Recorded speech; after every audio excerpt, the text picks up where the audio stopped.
to just go out there and rob and loot, and obviously has zero or nothing to do with justice whatsoever. Looks like we got a stash here of some New Amsterdam Citron vodka and an orange mixer. If you could pan down and show that. A lot of times when we talk about this movement, it's like this constant belief of, well, that the police are the enemy, right? And it's not necessarily the case. See, our issue is police brutality and the policies that allow that to manifest. But it's not just with the law enforcement officials. The issue is also with mainstream media. So for me, across the board, like everything the mainstream media reported, it had its own agenda attached to it, and I also felt like it wasn't accurate. A lot of times I personally felt traumatized by media the next day when I woke up, and they would get up and just have these press conferences and lie. They would come in, they would tell whatever spin they wanted to. They wouldn't talk to the people. They wouldn't like ask us anything about what was going on. They were only there to perpetuate this image of angry protesters.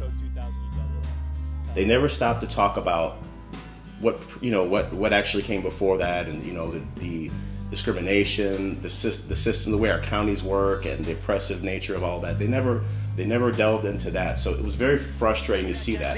They advance, they accomplish what they intend to accomplish, and then I haven't seen them give a full picture, because there were like really good things happening at the time that didn't get covered, but that's not news, I guess.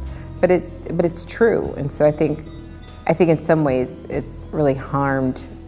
The real story here are the stories of the relationships across gender, race, and age, and class. These are the real stories, and I don't know why the media doesn't want to show more of this. I think it's probably a cultural thing. I think it's idolatry, because when property damage becomes more important than the loss of life, in the religious tradition, we call that idolatry. When I get a call from Alexis and she's like, hey, he's like, hey, what are you doing right now? I'm like, I'm at work. Like, what's going on? What you need? She's like, well, Brittany and I are about to go and get married at the courthouse. I was like, well, all right, I'll be down there in like 20 minutes or something like that. So grabbed my camera, ran down there, probably did tweet a few of the photos, and they might have tweeted some. And of course, as I've learned, that when anything of substance that the public sees on Twitter, the media, they grab, and they will, like you said, they will misappropriate, and they will take and they'll run with it. We came home from City Hall, and I got on my phone, and we were everywhere. BuzzFeed, Cosmos, CNN, HuffPost. Like small blogs too. Yeah, and that had just blew up because these Fargesn protesters got married to each other. And yeah, there was a few situations where technically it was copyright infringement kind of thing like that, but that happens a lot as a photographer. It's very invasive, when you have a moment like that and you're, they're genuinely happy and wanting to share the happiness with people in a certain circle, but then it gets put out as, these Fargesn activists, go and get married, and they're just like, what's the big deal? They're very humble in that way, I will say, where it's always like, well, what's the big deal? Why are they making such a big deal about this? We're just doing our thing. Okay, so all within, I would say maybe 2 days. I've had For Harriet, CNN, Afribean, Al Jazeera all contact me requesting interviews. And adding me on Twitter, demanding a response from me. And if I decide to do it, I will contact them.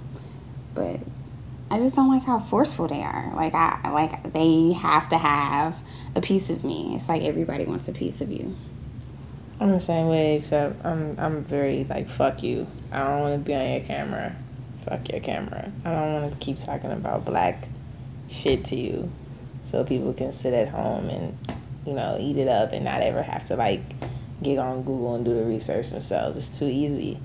You know what I'm saying? So I don't want to be on your fucking camera. They use our trauma and they capitalize off of it. And this is where my frustration comes in at. I've been doing this for almost a year.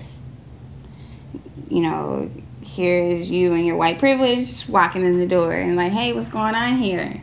And you want me to answer your questions and explain to you what this is. And even though I haven't been explaining it to you, like this individual, I've been explaining it over and over and over and over again just to get written off, just to get spat on, just to get stepped on, just to get brutalized. Combated, debated. Over and over again. Well, this is what you have to do in order to further your cause, man. Fuck you. Your knowledge you don't is have nothing to do with my your cause. knowledge will, your knowledge is the only thing. Your passion is the only thing that will, keep pushing this forward. It'll change hearts. So not only are you demanding me to explain to you what this movement is without picking up a finger and using it to click on your keyboard or to flip a page in a book, but you're asking me to do this for you with my own time, for free, with my own energy, for free. And it's like, I'm not here for that no more. I'm not here to continue to explain things to white people.